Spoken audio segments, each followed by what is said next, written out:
तीसरे और चौथे चरण के चुनाव में भारतीय जनता पार्टी और कांग्रेस के दिग्गज संभालेंगे अब कमान। आपको बता दें, बीजेपी टारगेट 29 के तहत भोपाल, इंदौर समेत हर बड़ी छोटी सीट पर लगातार टारगेट करती नजर आ रही है, तो वहीं कांग्रेस कोर वोटर पर टारगेट कर रही है। यानी एक बार फिर कांग्रेस धार, झाबुआ जैसी आदिवासी बहुल सीटों पर फोकस करती नजर आ रही है। देखिए रिपोर्ट।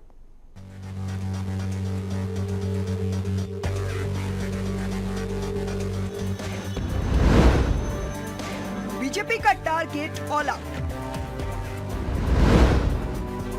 कांग्रेस का कोर वोटर पर फोकस। प्रधानमंत्री मोदी, अमित शाह और राजनाथ सिंह समेत भारतीय जनता पार्टी के दिग्गज मजबूत से लेकर कमजोर सीट पर कर रहे प्रचार।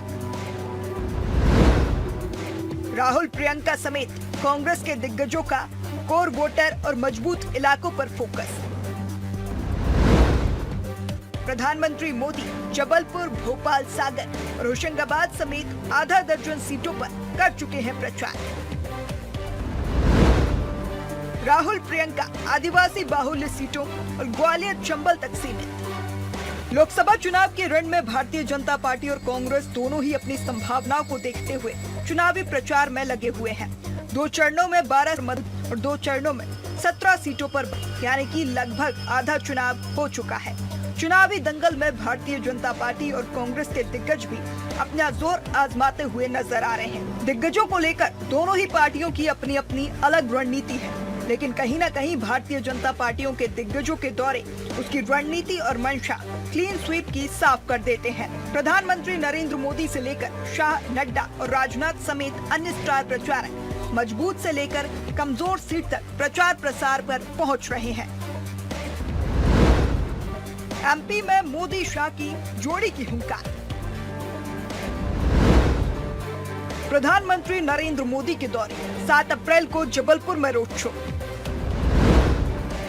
जबलपुर में 27 साल से नहीं देखा भारतीय जनता पार्टी ने हार का मुंह। 9 अप्रैल को बालाघाट में जनसभा। 14 अप्रैल को होशंगाबाद में जनसभा।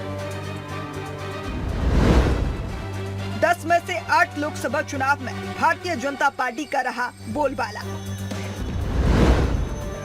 19 अप्रैल को दमोह में जनसभा। 35 साल से नहीं खुल सका कांग्रेस का खाता। 24 अप्रैल को सागर और बैतूल में जनसभा, भोपाल में रोड शो। 1996 से लगातार सागर लोकसभा सीट भारतीय जनता पार्टी का अभेद गढ़। 3 दशक से बैतूल बीजेपी का अभेद किला। 1996 से लगातार सागर लोकसभा भारतीय जनता पार्टी का अभेद किला। केंद्रीय गृह मंत्री अमित शाह के दौरे, 11 अप्रैल को मंडला और कटनी में जनसभा। आदिवासी बाहुल्य मंडला लोकसभा सीट पर भारतीय जनता पार्टी का कब्जा है, लेकिन विधानसभा चुनाव में केंद्रीय मंत्री फग्गन सिंह कुलस्ते चुनाव हार गए थे और अब लोकसभा के लिए कुलस्ते ही उम्मीदवार हैं। 26 अप्रैल को गुना में जनसभा। 2019 के पहले गुना कांग्रेस का गढ़ था। ज्योतिरादित्य सिंधिया लगभग 20 साल तक 2019 तक कांग्रेस से गुना के सांसद रहे। 2019 में बीजेपी के केपी यादव से सिंधिया हारे और अब 2024 में सिंधिया भारतीय जनता पार्टी से उम्मीदवार हैं। सबसे महत्वपूर्ण चीज है, छिंदवाड़ा कमजोर सीट नहीं रही। मात्र 35,000 वोटों से हम पिछला लोकसभा चुनाव हारे थे। इस बार हमारे संगठन ने जैसा 5 वर्षों तक वहां पर मेहनत की, तमाम बड़े नेता उस क्षेत्र पे लगातार सक्रियता के साथ काम करते रहे, उसके बलबूते वो सीट तो आसानी के साथ जीत रहे थे। प्रधानमंत्री जी का दौरा, जिस भी क्षेत्र में आवश्यकता समझ में आई, जिस भी क्षेत्र में संगठन ने मांग की, वहां पर प्रधानमंत्री जी गए और पूरी मुस्तैदी के साथ चुनाव प्रचार किया। छिंदवाड़ा में स्वयं गृह मंत्री अमित शाह जी समेत तमाम दिग्गज गए, चुनाव प्रचार किया। यहाँ तक कि हमारे प्रदेश सरकार के 2 वरिष्ठ मंत्रियों ने वहां पर कैंप किया, वहां पर जनभावना को समझे। माननीय मुख्यमंत्री जी, माननीय प्रदेश अध्यक्ष जी कई बार छिंदवाड़ा गए और इन सबके साझा प्रयासों के बलबूते हम पूरी तरीके से आशान्वित हैं कि इस बार छिंदवाड़ा की जनता अपना आशीर्वाद भारतीय जनता पार्टी को स्पष्ट मतों के साथ देने जा रही है।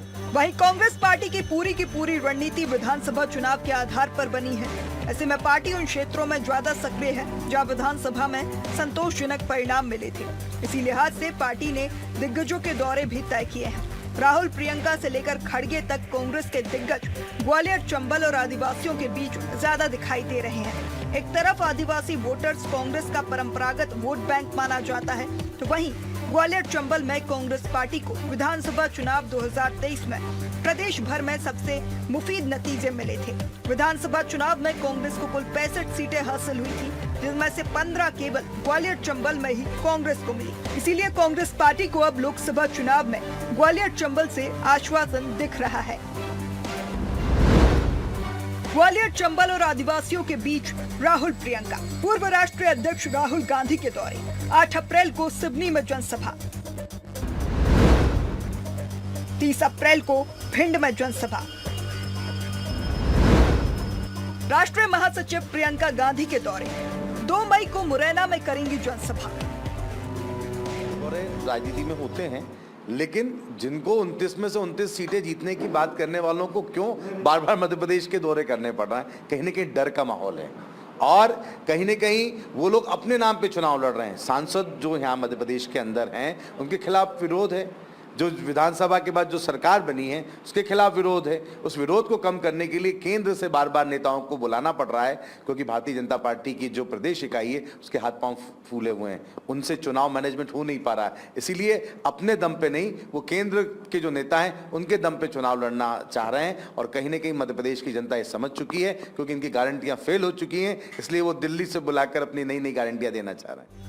भारतीय जनता पार्टी और कांग्रेस दोनों ही अपनी रणनीति पर काम कर रहे हैं। हालांकि इस बात से भी इनकार नहीं किया जा सकता है कि सत्ता में होने के बावजूद भारतीय जनता पार्टी और भी विस्तार करने की रणनीति पर आक्रामकता के साथ काम कर रही है। फिर चाहे दिग्गजों के दौरे हो या फिर दल बदल, Bharatiya Janata party mission clean sweep पर काम कर रही है। वहीं कांग्रेस कुछ चुनिंदा सीटों पर फोकस करती हुई नजर आ रही है। बहरहाल ये भी सही है कि इन चुनिंदा में से कांग्रेस को अगर एक सीट भी मिलती है तो मौजूद अंक गणित के हिसाब से ये कांग्रेस के लिए उपलब्धि से कम नहीं माना जा सकता है। भोपाल से प्रखर जैन की रिपोर्ट।